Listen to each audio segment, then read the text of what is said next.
Vamos a comenzar casi con un par de minutos de antelación según lo previsto, cosa muy extraña en nuestro medio, pero bueno. En primer lugar, como suele ser de estilo y además porque corresponde que así sea, agradecerles la concurrencia que es masiva para nosotros y es realmente muy motivante. Contarles un poco cuál es la historia de esto y por qué se llama como se llama, Clínicas de Especialización en Construcción Sustentable. Esto surgió el año pasado como una parte de, como la mitad, de algún modo, de algo que después tratamos de ahora de compartir con ustedes. Se hizo en Buenos Aires, es decir, bajo mi responsabilidad, 4 clínicas que se les llamó, este es importante, se hizo en la Casa de Tortuguitas de BASF, que es una casa con criterio de sostenibilidad, que fue realizada a pedido de BASF hace ya varios años, fue inaugurada en 2010. La particularidad de todo esto, de esa experiencia, fue que se dio en llamar clínicas porque en realidad no había había un programa base parecido al que ustedes tienen o han visto de algún modo, pero la temática se iba desarrollando con una interacción muy grande de la gente, que iba preguntando, cambiando, y de golpe cambiaba la orientación de lo que se planteaba y agarrábamos para otro lado porque parecía que les interesaba más, y de ahí el nombre de clínicas, como una especie de entrenamiento. Ese formato trató de trasladarse en una forma compilada a esta experiencia de llevarla a otras ciudades. Y para el aspecto negativo de eso fue que una cosa de 4 por 4 horas compilada en un par de horas resulta bastante, siempre quedan cosas afuera. La otra cosa que se ve bastante afectada es el concepto mismo de la interacción, es decir, si se pregunta mucho alguna cosa, uno va perdiendo la posibilidad de desarrollar la temática que tiene prevista. Esta es una cuestión. Esto no significa que vayamos a traicionar el espíritu total de esta idea. Interrumpan todas las veces que sea necesaria, le pedimos que sean los más breves posibles y los más concisos en esas preguntas. Adicionalmente, si podemos y si son lo suficientemente tolerantes, yo creo que el frío, el hambre y el cansancio va a hacer estragos en esto a las 9 de la noche, pero si alguno sobrevive y está interesado, estamos dispuestos a responder juntos todas las preguntas que quieran, in extenso si es necesario. Es decir, él tiene un vuelo a la madrugada, yo me quedo hasta... No, tenemos el mismo vuelo, o sea que nos podemos quedar hasta la madrugada hablando de todos los temas que a ustedes se les ocurran. Esta es una cosa, ese es el aspecto negativo. El aspecto positivo es que el arquitecto César Aquilano es realmente, además de un excelente expositor, se incorporó a este proyecto representando a Caviplan, la Cámara del Vidrio Plano, y esto enriqueció mucho la propuesta, con lo cual, es decir, él es un experto en vidrios, no va a hablar de marcas, no va a hablar de cosas, sino va a hablar del vidrio en todas sus aplicaciones en la construcción. Necesitaría 4 horas él solo, es decir, no sé lo que va a hacer, de qué se va a disfrazar para hacerlo en 1 hora, que es lo que yo le voy a dejar. Es decir, por otro lado, yo tengo que decirle en 2 horas lo que tendría que hacer en 16, con lo cual también el esfuerzo es bastante grande. Es decir, vamos a hacer lo que podamos. Y vamos a llegar a donde lleguemos. Supuestamente a las 7:30 tendremos que hacer un break, un corte, y en ese break, esta es un poco la estructura, que será de unos 20 minutos, media hora y demás, para que ustedes más o menos puedan respirar. Después lo ponemos aquí adentro y seguiría él con una disertación de 1 hora que generalmente se extiende porque es muy motivante su charla. Entonces, bueno, esta es un poco la cosa. Yo soy un profesor, soy un arquitecto, profesor de física aplicada en las construcciones de la Universidad Nacional de Rosario. Alguna vez me he sido convocado, he dado charlas de capacitación aquí en varias oportunidades. Como buen profesor de física, soy el resultado de haber rendido mal la única materia de toda mi vida, de 2 o 3 carreras que estudié, una de esas es física. La única que rendí mal, entonces soy profesor de física. Esto me llevó varios años de psicoanálisis, que lo estoy tratando de superar ahora, pero sigo con el psicoanálisis porque me he vuelto un obsesivo de todo este tipo de temas. Entonces, hablo un poquito rápido, no tomo nada, es un poco nada más que una descarga de adrenalina. Me olvido que estoy filmado, entonces este tipo de situación tengo que tratar de obviarla. Es decir, porque si no... Bueno, nada. Este es un tema, como les digo, soy un profesor, fui investigador científico alguna vez en la Universidad de Rosario en toda esta temática, fui variando. Hay una cosa que es bastante particular e interesante, que le da una razón de ser a mi formación. Yo me formé en la década de los fines de los 70-80, donde el bioclimatismo estaba como era el non plus ultra de la arquitectura, con raíces en las construcciones tradicionales y demás. Esto no es un tema menor, porque yo me quedé en ese tipo de historia, fui investigador, estudié en Italia, fui profesor en Italia, estudié en varios países y, bueno, y di clases en muchos países, y bueno, eso me enriqueció muchísimo. ¿Qué pasó con todo ese tipo de historia? Después hubo otros ismos en la arquitectura y yo me quedé perdido allí. Es decir, que si esto fuera una carrera en un circuito, sería como que yo me fui quedando atrás, pero como era un circuito, hace algunos años atrás, sorprendentemente, los que me habían sacado casi una vuelta, me encontré al frente del pelotón de los que ya había perdido una vuelta. Entonces es extraño porque con esto de la sostenibilidad, el bioclimatismo se reverdeció. Es decir, entonces ahora posiblemente dentro de poco ya quede atrás nuevamente y no haya el tiempo suficiente en la historia como para recuperar el primer lugar. Pero bueno, no importa esto, nobody's perfect y la vida es así. Entonces, todo este tipo de cosas es bastante interesante porque es una larga carrera por todo esto. Después tuve algunos pecados en la sociología y en la macroeconomía, pero eso lo niego absurdamente porque si no significaría para algunas empresas que alguna vez me han contratado como consultor que era un tipo muy voluble y cambiante. Es decir, mucho más si supieran que estudié arte, entonces ya ahí estaría terriblemente perdido. De todas maneras, ahora vamos a hablar de todo lo que tiene que ver con eficiencia energética, que es el tema que nos ocupa, ¿de acuerdo? Es decir, vamos a hacer ese corte y después César realmente... me gusta mucho escucharlo, ya lo estoy escuchando varias veces y siempre es un gusto, es muy ágil, es decir, no dice las pavadas que digo yo, va al tema directamente y eso es muy bueno. Bien, básicamente la primera historia es algo que quiero que vean, ojalá pueda salir como está previsto.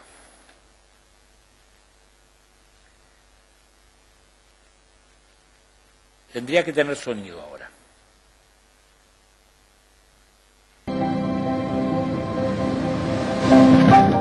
This is a snapshot of the world we live in today.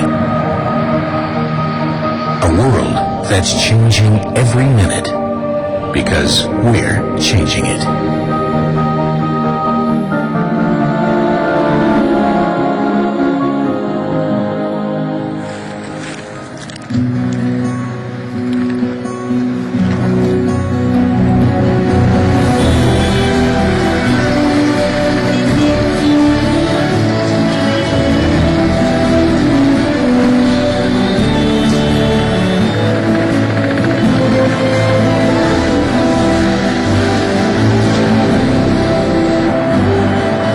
By 2025, 2/3 of the world's population will be living in cities.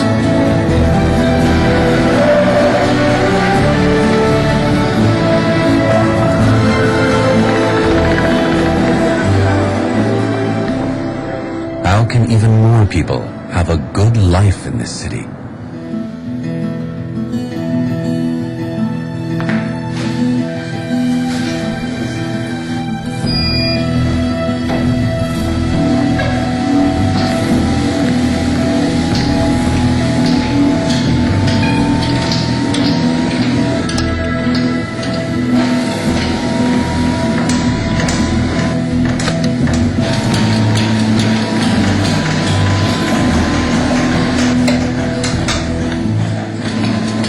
By 2030, we'll need 50% more energy.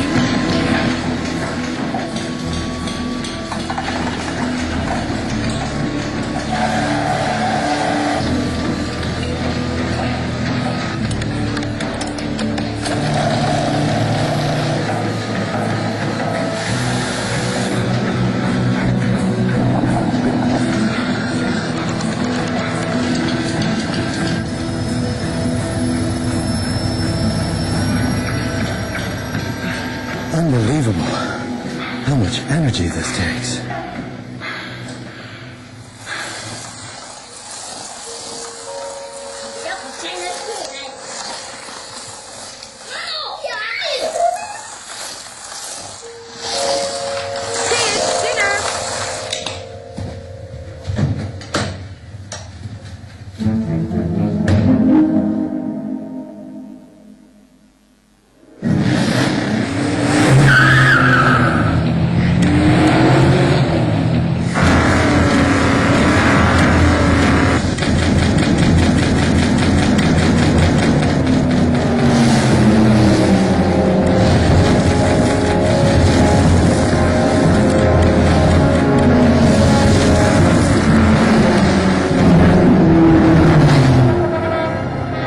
2020, there will be 1.2 billion cars on our roads.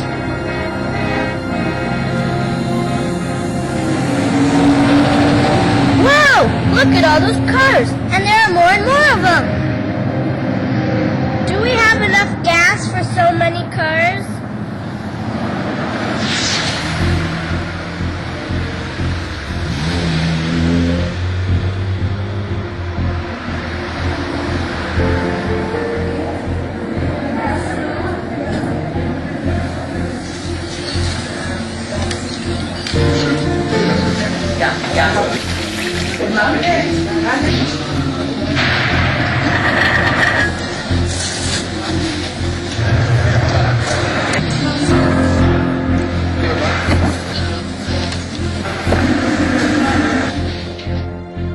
By 2050, more than 9 billion people will be living on the Earth.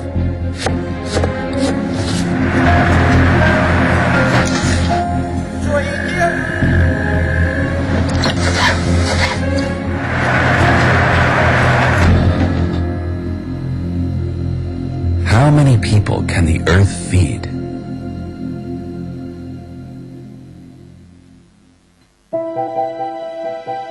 How can we guarantee a supply of clean water? How can we ensure the nutrition of a growing world population? Which energy mix is environmentally reasonable? What is the way to clean mobility?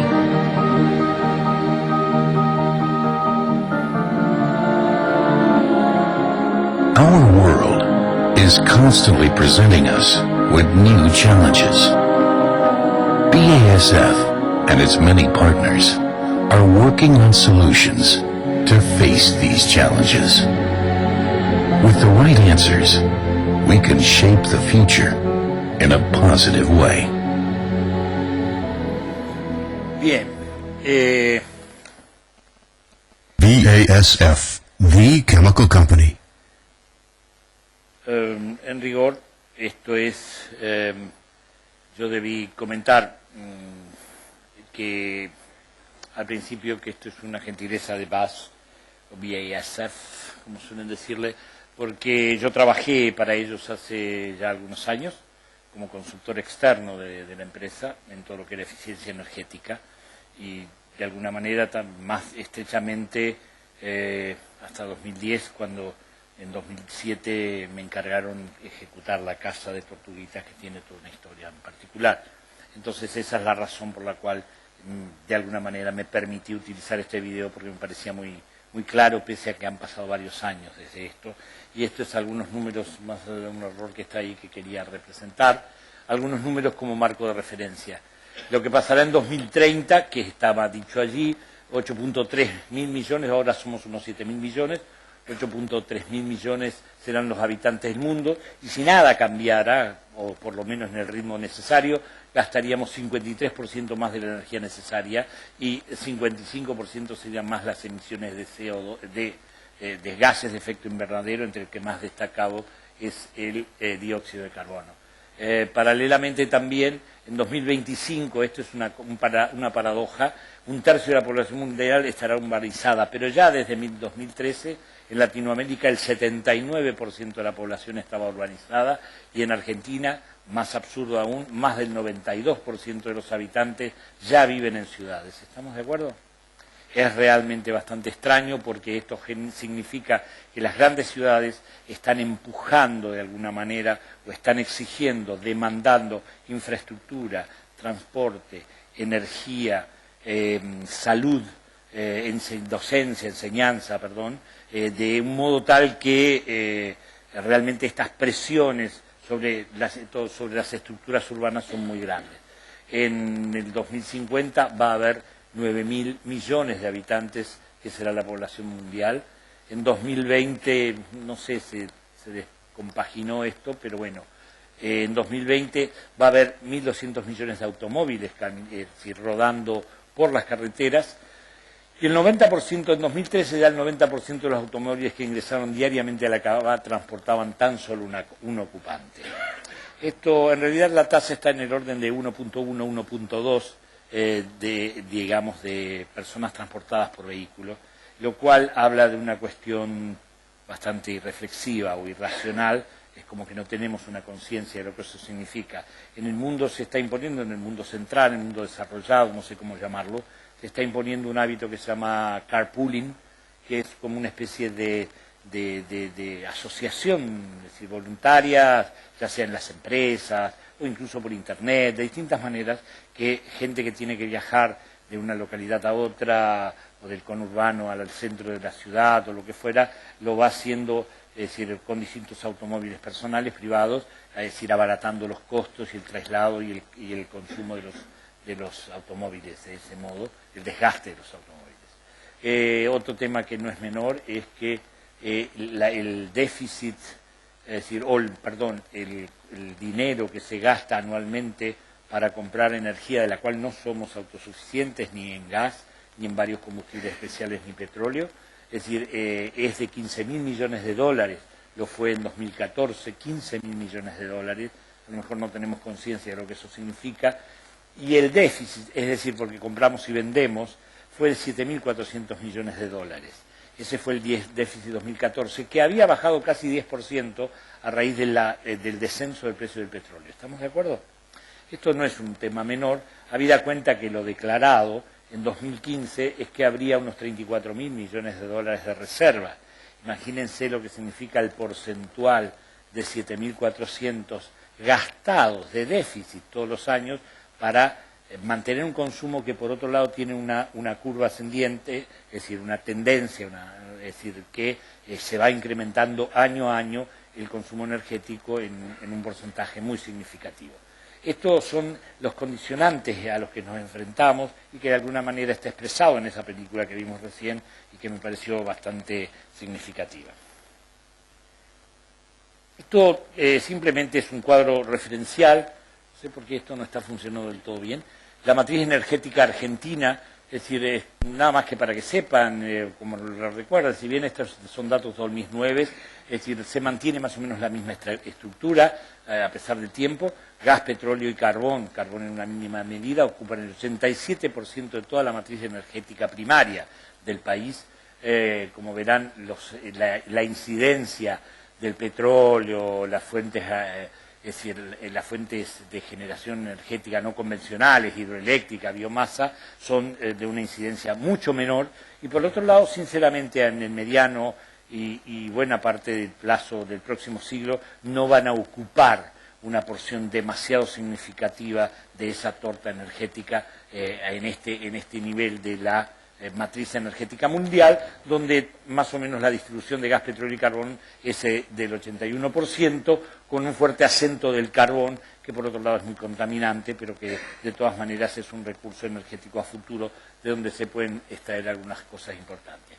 Esto, en otra área que no es menor, es cómo se usa esta energía. Esto varía de país en país, es muy homogéneo en muchos, en algunos tienen grandes saltos. Yo hace poco estuve en Brasil dando una conferencia en un congreso internacional y hace 20 días, y entonces tuve que adecuar esto a una serie de valores absolutamente distintos y que además se han movido mucho en Brasil en los últimos tiempos, donde hay una fuerte incidencia de la hidroeléctrica, por ejemplo, pero también muy sometida a estas cuestiones que se supone pueden ser del cambio climático, como grandes sequías que están alterando mucho estas condiciones. La otra cuestión es que, curiosamente, creo que es una imagen que seguramente ha de mostrar César en algún momento. Estos valores no son los que ocurren en Europa, donde me atrevo a hacer una interpretación de eso, donde esto es lo que se consume, fíjense, 24 y 8 son residencias y edificios públicos y de oficinas comerciales. El 32%, una tercera parte, esto es muy común, estos porcentajes en muy buenas partes del mundo. La tercera parte de toda la energía que se consume la consumen los edificios. En su producción, pero sobre todo en su funcionamiento.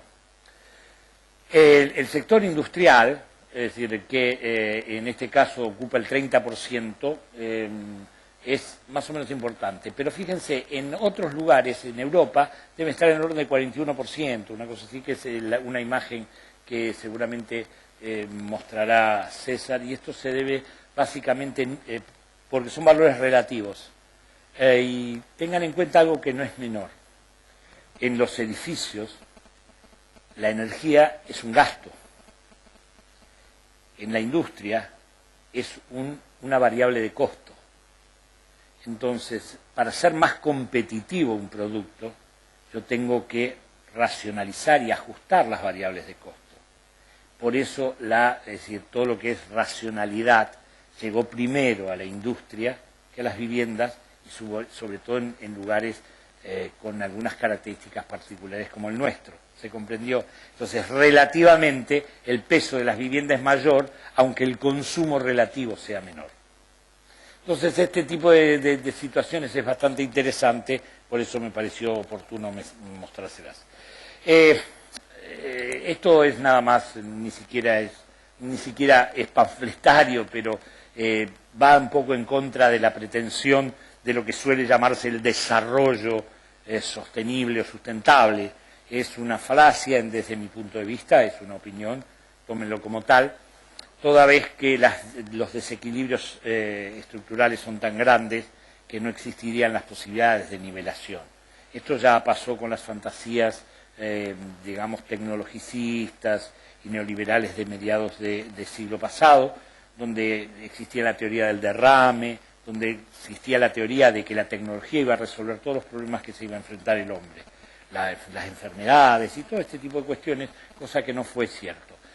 Lo real es que el norte del continente, es decir, consume el 30% de toda la energía del planeta, y un área equivalente como la de África el 3%. ¿De dónde saco la energía para nivelar esos desequilibrios? Es bastante interesante ponerse a pensar en esto, y bueno, pero no es pertinente para este tema. El consumo medio de una vivienda en la zona central del país, es una estimación, se distribuye de la siguiente manera. Esto es una cosa interesante, 58% en calefacción y refrigeración. Este porcentaje se reduce con una mayor aislación térmica de la envolvente, un 8% para el calentamiento de agua sanitaria, 4% para la cocción, 22% para electrodomésticos y 8% para iluminación. Esos valores son bastante elásticos, sobre todo el de cocción, ya que las mujeres usan mucho el delivery, más que antes al menos.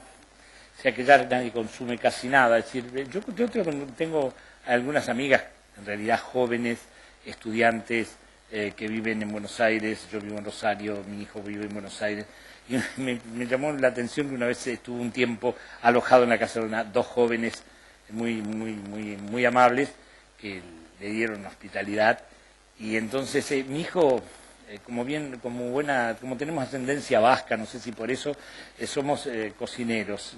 Yo soy cocinero y se nota, mi hijo es muy delgado y no es así, pero por ejemplo, en contrario sensu, por ejemplo, a mi mujer no le gusta la cocina.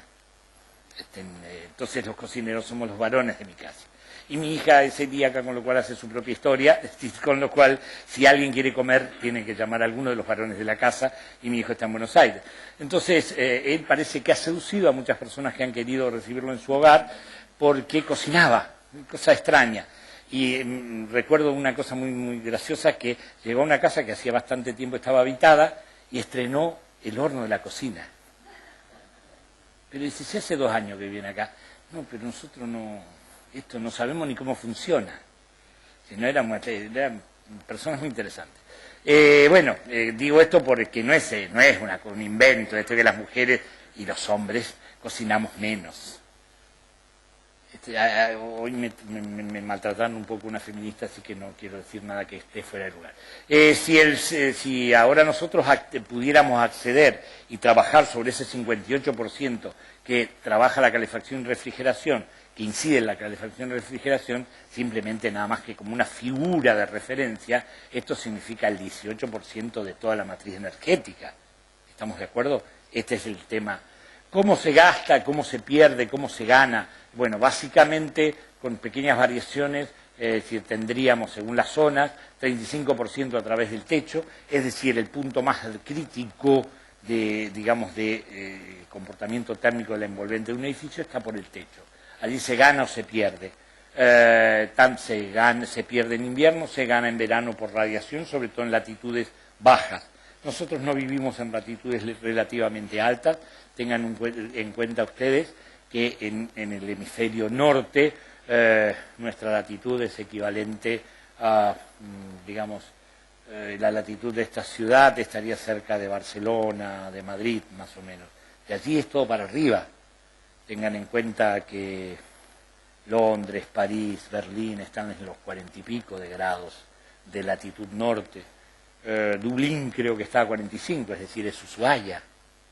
Nosotros a veces perdemos noción y trasladamos imágenes, arquitectura del centro de Europa, que tiene otras características, otras necesidades y otras demandas que no son propias de países características. De todas maneras, hay toda una corriente de la arquitectura o del uso racional de la energía en países mediterráneos, es decir, que respetan más estos hábitos que se parecen más a nosotros, que ocuparían Italia, España y Grecia, básicamente.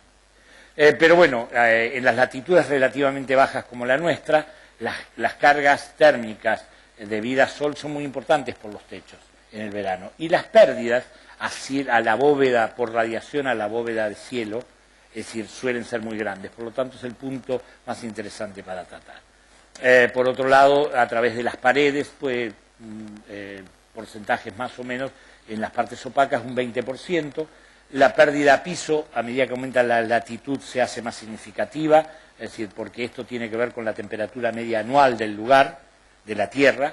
Es decir, entonces, cuando yo estoy ya, supongamos, pasando Bahía Blanca o más al sur, un poco más al sur, me encuentro con que voy a tener una media, es decir, de 16, en Buenos Aires están en los 18 más o menos grados de temperatura media. Con lo cual las pérdidas que se pueden dar se dan por flanqueo, es decir, desde el aire interior al aire exterior a través de los cimientos, con lo cual en algunos casos es conveniente cuando uno trabaja en simplemente con zapata corrida y una estructura, digamos, y una mampostería, que es una construcción todavía bastante convencional y tradicional, es decir, es bastante frecuente o conveniente que si uno hace un contrapiso entre cimientos corridos de zapata corrida, uno puede poner unas placas de polistireno de 1 metro más o menos para directamente sobre el suelo y después ponerle un polietileno de un par de 200 micrones, 150. En realidad con 150 alcanza. A veces uno elige estas cosas que le llaman agropol de 200 micrones nada más que para el punzonamiento, para que no se rompa. Pero poniendo eso, el polistireno no le hace nada, el contacto con la tierra, es inerte, el agua, nada. Es decir, y eso evita las pérdidas por flanqueo allí. El otro punto crítico es las ventanas. Las ventanas tienen 3 factores básicamente: la transmitancia térmica por conducción, diferencia de temperatura del aire, las pérdidas y ganancias por radiación, sea de onda corta o de onda larga, y las infiltraciones a través de los bordes de carpinterías y demás, dependiendo de la calidad de la ventana y demás. Este es un tema muy particular e interesante porque aquí se producen las pérdidas y ganancias del orden del 35% en los climas templados y muy significativas pérdidas en los climas fríos. De todas maneras, esto es un área que le dejo a mi colega y amigo para desarrollar. Pero cuando hablemos de la envolvente del edificio, obviamente estamos hablando de la envolvente opaca y de la semitransparente. Esta es la zona bioambiental de la República Argentina que les corresponde a ustedes. Tengan en cuenta, y esto no es menor, que aunque no se menciona mucho aquí, ustedes, no sé qué es lo que está pasando con esto que no funciona, pero en realidad debería hacerlo. Podemos inferir razonablemente que más del 67% de la población de los hogares no deficitarios, este es del censo 2010, es decir, de las viviendas no deficitarias ocupadas del país, están ubicados en la zona bioambiental 3. ¿Qué es esto?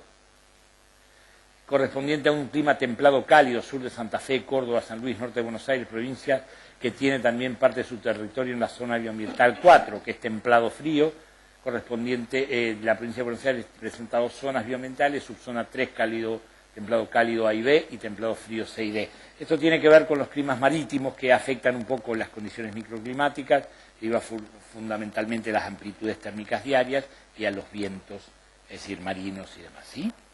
Entonces, lo interesante de todo esto es que la mayor parte de la población argentina vive en estos climas templados, y en esos climas templados el confort de los habitantes de esta amplia región requiere de elementos auxiliares tanto en invierno como en verano. Esto significa que necesitamos refrigeración y calefacción para establecer un confort adecuado para nosotros. El concepto de sustentabilidad, de sostenibilidad, es una cuestión muy discutible. Hoy hablábamos amablemente con César de que cada vez me he vuelto más ríspido con el tema de esta cuestión de la sostenibilidad. Hace bastante, volví a releer un escrito, un reportaje que le habían hecho a Souto de Moura, que fue uno de los Priskers portugueses, junto con Álvaro Siza, para quien tuve el gusto de trabajar en algún momento de mi vida. Y los dos son, además, son como los más destacados arquitectos de Portugal. Y Souto de Moura decía algo así como que estas cosas de la arquitectura, ¿no?, que siempre le vamos agregando algunismo o alguna cosa, cuando en realidad, es decir, esto de la sustentabilidad es un verso, más o menos decía esto, ¿no?, porque los edificios son buenos o malos edificios, y una buena arquitectura debe ser sustentable, es decir, no se concibe una arquitectura en donde, bueno, es mucho más extensa su nota, la iba a traer para releer el párrafo y la debo haber dejado, no es el momento para buscarla ahora, pero es muy interesante porque dice, la buena arquitectura es por antonomasia sustentable. Esto es un verso, no necesita ser de otra manera. Uno se disfraza a veces de ismos, de metáforas y demás, y salen cosas publicadas donde las palabras tienen mucho más que ver con la poesía que con la realidad misma de los hechos. Pero el concepto de sustentabilidad al menos debería basarse en dos aspectos sustantivos. Un diseño arquitectónico. A mí no me gusta hablar de arquitectura sustentable porque creo que el